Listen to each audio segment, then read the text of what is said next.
চাইরো না, মা বাবাকে ভুইলো না। আইরে জান্নাতে বাসী হইতে চাইলে, জান্নাতে বাসী হইতে চাইলে প্রাণ ভরে করো সাধনা। লা ইলাহা ইল্লাল্লাহ, লা ইলাহা ইল্লাল্লাহ। তুমি কহুরি বানাইলা সফিউল্লাহ, তুমি কহুরি বানাইলা নজিউল্লাহ। মোর নবীকে বানাইলা তুমি, মোর নবীকে বানাইলা তুমি নূর মুহাম্মদ সাল্লাল্লাহ। লা ইলাহা ইল্লাল্লাহ, লা ইলাহা ইল্লাল্লাহ। তুমি কহুরি বানাইলা কলিমুল্লাহ, তুমি কহুরি বানাইলা রূহুল্লাহ। মোর নবীকে বানাইলা তুমি, মোর নবীকে বানাইলা তুমি নূর মুহাম্মদ সাল্লাল্লাহ। লা ইলাহা ইল্লাল্লাহ, লা ইলাহা ইল্লাল্লাহ, লা ইলাহা ইল্লাল্লাহ মুহাম্মাদুর রাসূলুল্লাহ সাল্লাল্লাহু আলাইহি ওয়াসাল্লাম। আল্লাহু আকবার, আল্লাহু আকবার, আল্লাহু আকবার, আল্লাহু আকবার, আল্লাহু আকবার, আল্লাহু আকবার, আল্লাহু আকবার, আল্লাহু আকবার, আল্লাহু আকবার।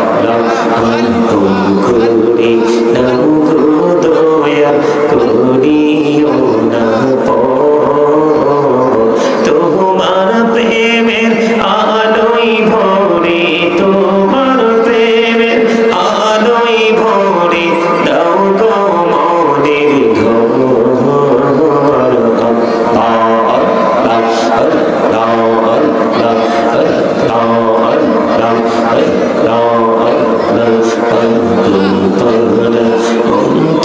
শুধু খুঁজে দিবানিশি, কেমন করে বলবো রে দয়াল, কেমন করে বলবো রে দয়াল তোমায় ভালোবাসি।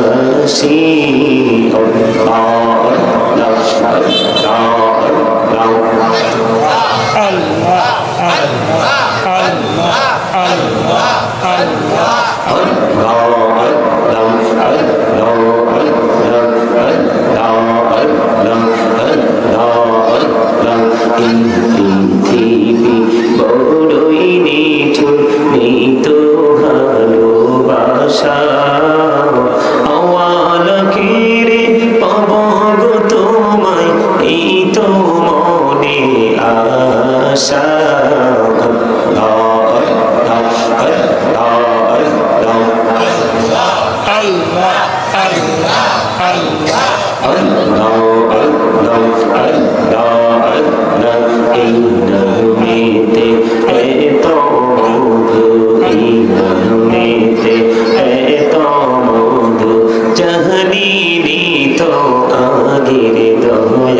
জাহানি তো আগে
রাসূলুল্লাহ সাল্লাল্লাহু আলাইহি ওয়াসাল্লাম। উপস্থিত সম্মানিত উলামায়ে কেরাম, আমন্ত্রিত অতিথিবৃন্দ, দাড়ি পাকা আমার মুরব্বী বাবারা, যুবক ভাইয়েরা, পর্দার অন্তরালে রয়েছেন আমার মা বোনেরা, বিশেষ করে যারা আজকে বরফের আব্দুল কাদের জিলানী রহমতুল্লাহ সহ ওনার বংশধরদের স্মরণে, সমস্ত আউলিয়া কেরামদের স্মরণে, যারা আজকে টাকা দিয়ে, পয়সা দিয়ে, অর্থ দিয়ে, বুদ্ধি দিয়ে, বিশেষ করে আজকে সৈয়দ শাহ মিরান রহমতুল্লাহ আলাইহির স্মরণে আজকে যারা টাকা দিয়ে, পয়সা দিয়ে, অর্থ দিয়ে, বুদ্ধি দিয়ে, শ্রম দিয়ে, সার্বিক সহযোগিতার মাধ্যমে আজকের এই জান্নাতের বাগান সাজিয়েছেন, সকলের প্রতি আমার আন্তরিক সালাম। আসসালামু আলাইকুম ওয়া রাহমাতুল্লাহি ওয়া বারাকাতুহু। আমরা আল্লাহ রাব্বুল আলামিনের দরবারে লক্ষ কোটি শুকরিয়া জ্ঞাপন করছি। মহান রাব্বুল আলামিন অসংখ্য মানুষের মধ্যখান থেকে বাছাই করে জান্নাতের বাগানে আল্লাহ রাব্বুল আলামিন আমাদেরকে কবুল করেছেন, এবং আমরা জান্নাতের বাগানে উপস্থিত হয়ে প্রাণপণ ভাষায় আল্লাহর হাবিবের শানে কয়েক মর্তবা দরুদ সালাম, আল্লাহর জিকির করতে পেরেছি। আল্লাহ রাব্বুল আলামিন আমাদেরকে সেই তৌফিক দিয়েছেন, সেই শুকরিয়া তার সকলে একবার পড়ুন আলহামদুলিল্লাহ। আপনাদের ওইদিকে দেখা যায় তাবারুক, তাবারুক না? জি স্যার। কি জন্য তাবারুক করেন? কার জন্য? এরা তো তাবারুক খাওয়ার জন্য আসে নাই। স্যার একটু শান্তি লাগে মাহফিলে, একটু তাবারুক দিলে না, মাহফিলে শান্তি লাগার এইভাবে শান্তি লাগলে হবে না।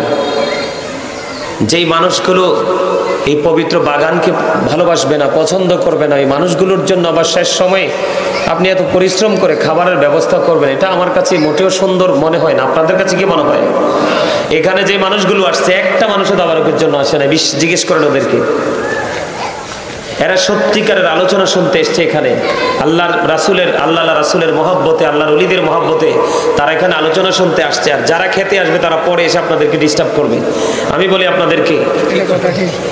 বলি আপনাদেরকে আপনারা প্রয়োজনে মাহফিল চালাবেন, কেউ আসুক বা না আসুক, 5 জন আসুক, আপনারা আপনাদের সওয়াব ঠিকই পাবেন। এই নিয়ামত কবরে চলে যাবে ঠিকই। এটা আপনার ওই আওয়াল থেকে আখির পর্যন্ত এটা আপনার জন্য পজিটিভ রূপে রূপান্তরিত হবে, এটা একদম মাস্ট বি। কিন্তু একটা বিষয় হলো, কবুল করবে এটা আপনাদের ইচ্ছা শক্তি, আপনাদের ইমানি শক্তি। যেহেতু আল্লাহর ওলির মহব্বত আছে, তা যাদের মাধ্যমে আমরা ইসলাম পাইছি, আল্লাহ তো রাসূলের মাধ্যমে পাঠাইছে, কিন্তু আমরা পাইছি কার মাধ্যমে? আল্লাহর ওলির মাধ্যমে। যার সিনায় ওলিদের প্রেম থাকে তারা সহজে পথভ্রষ্ট হয়। যারা সহজে পথভ্রষ্ট হয়, চোখের সামনে যেই মুরব্বী বসে আছে, সে যদি ওকে অনারেবল পারসন হিসাবে অনার করতে না পারে, তাহলে সে অন্যকে কখনোই অনার করবে না। আমার কথা বুঝতে পারছেন? আপনার সামনে আছে হক্কানি আলেম এবং হক্কানি আল্লাহর ওলিরা। কারা? আপনার আল্লাহ এবং আল্লাহ রাসূলকে পেতে হলে তাদের কাল পর্যন্ত আপনাকে প্রবেশ করতে হবে। তাহলে আপনি এখান থেকে আল্লাহ এবং আল্লাহ রাসূলকে এখান থেকে কালেক্ট করতে পারবেন। সারা পৃথিবী ভ্রমণ করলেও কিন্তু আপনি আল্লাহ রাসূলকে খুঁজে পাবেন যতক্ষণ না পর্যন্ত আল্লাহ এবং আল্লাহর হাবিব ওয়ালা যারা তাদের কাছে দেখা না করবেন। আমার কথা কি বুঝতে পারছেন? একবার স্ট্রেট ফরওয়ার্ড কথা আমি আপনাদেরকে বলি, আপনারা সত্যি আমার বিশ্বাস আলোচনা শুনতে আসছেন। যদি আপনারা আলোচনা শুনতে না আসতেন, তাহলে অন্যদের মতো চা দোকান ওই রাস্তায় ঘোরাঘুরি করতেন। এতটাই পোড়া কপাল, ওই দূর থেকে একদম মনে হয় যে 100% বিউটিফুল প্লেস, মনে হয় যে অত্যন্ত সুন্দর একটা জায়গা। ওখান থেকে আমি ফলো করেছি। মানুষের এই সুন্দরটা তার চোখে নেই। আমি অনেক আগে শুনতাম মুরব্বীদের কাছ থেকে, হায়রে কপাল মন্দ চোখ থাকিতে। আর আমি সেটার সাথে সম্পৃক্ততা রেখে আমি একটা প্রভাত লিখেছি। দিবে দাদা ভাই, ওরা ওদেরকে ডিস্টার্ব করেন না, ওদের কারণে আপনারা আমাকে দেখছেন, পাইছেন। ওরা চলে যাবে, একটু ঠিক করে ওরা চলে যাবে।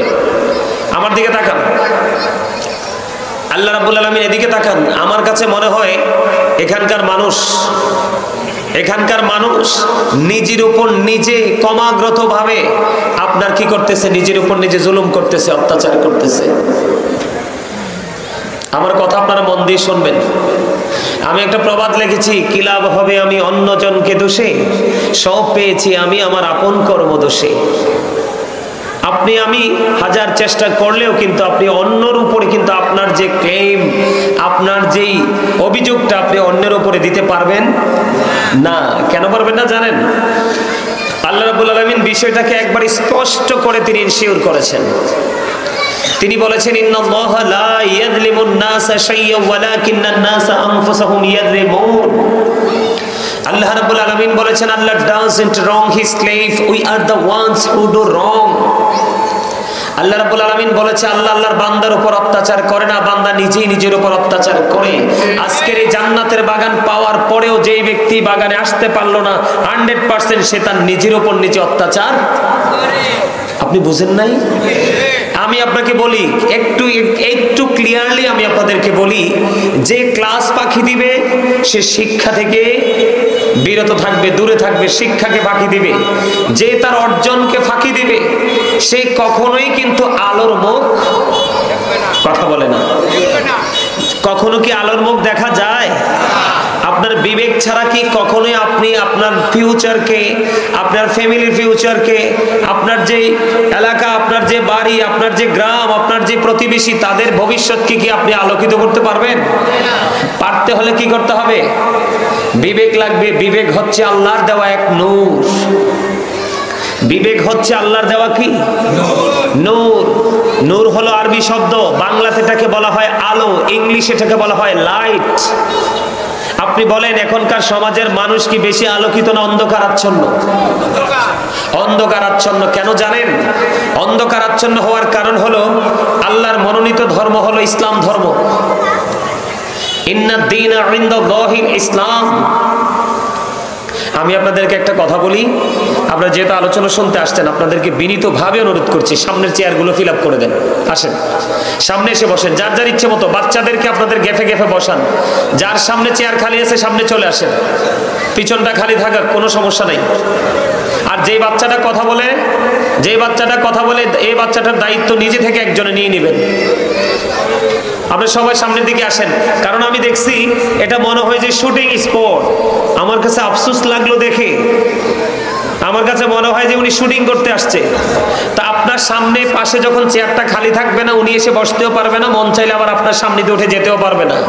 যার আসার ইচ্ছা এবং যাওয়ার ইচ্ছা সে পিছনে এসে বসবে, একটু আলোচনা শুনে ভালো লাগলে বসবে, না হয় সে চলে যাবে। আমার কথা আপনারা বোঝেন আমি কি বলতে চাই? আল্লাহ রাব্বুল আলামিনের মনোনীত ধর্ম কোনটা? Islam is not only a religion but also complete code of life. আপনার আমার পরিপূর্ণ পূর্ণাঙ্গ জীবন যদি আপনি আমি গঠন করতে চাই, তাহলে আমাদেরকে ইসলামের রঙে রঙিন হতে হবে। আর সেই ইসলামের নির্যাস হলো আপনার আমার প্রাণের নবী। সুবহানাল্লাহ বলেন না? আমরা কোরআন বুঝেছি কার মাধ্যমে? রাসূলের মাধ্যমে। নামাজ শিখেছি কার মাধ্যমে? রাসূলের মাধ্যমে। দান করা শিখেছি কার মাধ্যমে? সত্য বলা, সত্যের পক্ষে থাকা, মিথ্যাকে অ্যাভয়েড করা, মিথ্যাকে আমরা কন্টিনিউয়াসলি ইগনোর করা, এই বিষয়গুলো আমরা এই ট্রেনিংগুলো নিয়েছি কার থেকে? রাসূলের থেকে। রাসূলের কাছ থেকে। যদিও ইনস্ট্রাকশনটা আল্লাহ রাব্বুল আলামিনের, কিন্তু আমরা পেয়েছি কার কাছ থেকে? রাসূলের কাছ থেকে আমরা পেয়েছি। কারণ আল্লাহ রাব্বুল আলামিন বলেছেন, লাউলা কালামা আজহারতু রাবুবিয়াতি, আমি যদি আপনাকে প্রকাশ না করতাম, আমি প্রভুর প্রভুত্ব প্রকাশ হতো না। লাউলা কালামা খালাকতুল আফলাক, আমি যদি আপনাকে সৃষ্টি না করতাম তাহলে কোনো কিছুই সৃষ্টি করতাম না। জোরে জোরে বলেন আল্লাহু আকবার। আর জোরে বলেন না আল্লাহু আকবার। রাসূল বলতেছে, I am from the light of Allah and everything has been created from my light। রাসূল বলতেছে, I am from the light of Allah। এই সিকিউরিটিকে বলো ওইটা তালা দিতে, ওখানে বলেন তালা দিতে, গেটে তালা ঝুলাইতে বলেন। মানুষ কতটা অজ্ঞ হলে এমন আচরণ করতে পারে, আমার মাথায় কাজ করে না। আমাকে আপনার ভালো না লাগতে পারে, এটা স্বাভাবিক। একটা মানুষকে সবার কাছে ভালো হতে পারে না। আমার কাছে আপনার কাছে আমাকে ভালো লাগতে নাই পারে, কিন্তু কথা তো আর আমার না। কথা কার? আল্লাহ এবং আল্লাহ রাসূলের। সম্মানিত উপস্থিতি, আমার কাছে আফসোস লাগে অনেক বিষয় চিন্তা করলে। আল্লাহ রাব্বুল আলামিন পৃথিবীতে যত মানুষ আছে সব মানুষকে বাদ দিয়ে আল্লাহ রাব্বুল আলামিন একটা টিমকে নিয়ে চমৎকার আলোচনা করেছেন। ইন্নামা ইয়াখশাল্লাহা মিন ইবাদিহিল উলামা। সুবহানাল্লাহ বলেন না? তবে ওলামা কি সব সঠিক না? ৭৩টার মধ্যে ৭২টাই ব্যাঠিক, ৭৩টার মধ্যে ৭২টাই কি আর একটা হলো কি ঠিক। এই ঠিকটা যার নসিবে জুটে গেছে তার পরকাল সহজ হয়ে গেছে। এই ৭২টাকে অ্যাভয়েড করে একটাকে যিনি কি করেছেন আপন করে নিয়েছেন, যেটার মধ্যে আল্লাহ আছে, যেটার মধ্যে রাসূল আছে, যেটার মধ্যে ওলিয়া উলিয়াদের প্রেম আছে, যেটার মধ্যে সাহাবায়ে কেরাম থেকে অর্ধ পর্যন্ত আল্লাহর ওলি পর্যন্ত যার মাধ্যমে আমরা ইসলাম পেয়েছি তাদের প্রতি শ্রদ্ধাবোধ যার মধ্যে আছে, যথাযথ মর্যাদা যিনি দিতে জানেন তিনি হলো সঠিক, আর বাকি সবগুলো বেঠিক। আপনারা বুঝতে হবে। আমার দিকে দেখান। আপনার দেহটাকে কিন্তু এখানে প্রেজেন্ট করলে রাখলে কিন্তু আপনি সফল হতে পারবেন না। দেহের ভিতরে আপনি যে মানুষ, এই মানুষটাকে যে অ্যাক্টিভ করে রেখেছে ভিতরে মানুষটা, সেটাকে দেখা যায় না, ধরা যায় না, ছোঁয়া যায় না। ওটা কিভাবে এসেছে সেটাও কেউ জানে না, কতদিন থাকবে এটাও জানে না, আবার কোন দিন না বলেই খাঁচা ছেড়ে উড়াল মারবে সেটাও জানা নেই। সেই পাখিটা আপনার আমার ভিতরে আছে, সেটা হলো আসল। এই যে মাথা থেকে পা পর্যন্ত এটা জাস্ট একটা ফর্মালিটি, আমি মনে করি এটা একটা খাঁচা। এই খাঁচার দুয়ার খোলা ওপেন করা হয়েছে, ভিতরে প্রবেশ করেছে, আরেকদিন খুলবে চলে যাবে। তখন I am a dead, you are dead, আপনি আমি আমরা সবাই মৃত। কথা বলেন ঠিক না ঠিক? আমরা মরানি, তো মরার পরে যাবো কোথায়? ওপারে। ওপারের অবস্থা তো বেশি ভালো না। ওপারের অবস্থাটা কি বেশি ভালো? আরো জোরে বলেন, বেশি ভালো? বেশি ভালো না। ওপারটাতে আপনি নিজে আপন করে পেতে হলে আপনাকে কাজ করতে হবে। ওই যেটা বললাম ৭৩টার মধ্যে ৭২টাই কি রং, একটা হলো রাইট। এই রাইটটাকে যদি আপনি আপন করে নিতে পারেন, আল্লাহ রাব্বুল আলামিন ওয়াজ করতেছে কি? আল্লাহ রাব্বুল আলামিন ওয়াজ করতেছে, join with my dear people, come to my paradise. আল্লাহ রাব্বুল আলামিন বলেছেন, join with my dear people, আমার প্রিয় লোকেদের সাথে যুক্ত হও। কাম টু মাই প্যারাডাইস, আমার জান্নাতে চলে আসো। জোরে কন্না সুবহানাল্লাহ। এইটাকে, এই সেন্টেন্সটাকে আল্লাহ রাব্বুল আলামিন খুব চমৎকার ভাবে তিনি বলেছেন। আল্লাহ বলেছেন, ওয়াদখুলি জান্নাতি। জোরে বলেন না সুবহানাল্লাহ। অস্বীকার করার কোনো সুযোগ আছে? আর যদিও গায়ের জোরে কেউ অস্বীকার করে তার কি উপায় আছে? উপায় এই জন্য নাই কারণ তার ঈমান নাই, শেষ, পথভ্রষ্ট হয়ে গেছে। তার ঠিকানা কোথায়? জাহান্নাম। ইউ হ্যাভ টু, আমি বলে দিই, you have to go to hell, must be, চলে যেতে হবে জাহান্নামে। আর যিনি এটাকে আপন করে ধরতে পেরেছে, ইউ গো টু প্যারাডাইস, তার ঠিকানা কোথায়? জান্নাত। ডিসটেন্স আল্লাহ রাব্বুল আলামিন এইভাবে করেছে। আল্লাহ বলেছেন, উইদ্দাত লিল মুত্তাকিন, উইদ্দাত লিল কাফিরিন। এখানে কিন্তু দুইটা, বৈষম্যটা তৈরি করেছে কে? আল্লাহ। একটা হলো ইমানদার, আরেকটা হলো বেঈমান। বেঈমানের জন্য বরাদ্দ কি? জান্নাত না জাহান্নাম? এই দেখছেন সজাগ লোক, বলতে দেরি ধরতে দেরি করে নাই। আপনাদেরকে এইরকম জজবা নিয়ে বসতে হবে, এইরকম ভাবে আমার আলোচনাকে আপনারা কাউন্টিং করতে হবে। আপনার জীবনে কোনো ভালো কাজ করতে পারেননি, আপনার জীবনে একজন হক্কানি আলেমকে হৃদয় দিয়ে ভালোবেসে গেছেন। আল্লাহ কোরআনে বলতেছে, তুমি তার সাথে যুক্ত হয়েছো, তার সাথেই তোমার জান্নাত বরাদ্দ। তো আপনি আলেমের মজলিসে বসবেন না তো কার কাছে বসবেন? এসপির কাছে? এটা তো টাউট। ডিসির কাছে? ওটা বাটপা। কথা বলেন না কেন? না ভুল বলেছি? আল্লাহ বলেছেন, পৃথিবীতে যত মানুষ আল্লাহ পৃথিবীতে পাঠিয়েছে, আল্লাহ বলেছেন এই মানুষগুলোর মধ্য থেকে সত্যিকারের আল্লাহর গোলামি যদি কেউ করে তারা হলো আলেমরা। সুবহানাল্লাহ। ইন্নামা ইয়াখশাল্লাহা মিন ইবাদিহিল উলামা, বলেছে কে? আল্লাহ। আপনি আলেমের সাথে প্রেম করতে হবে না? অবশ্যই। আপনি জীবনে দেখার কোনো দরকার নাই,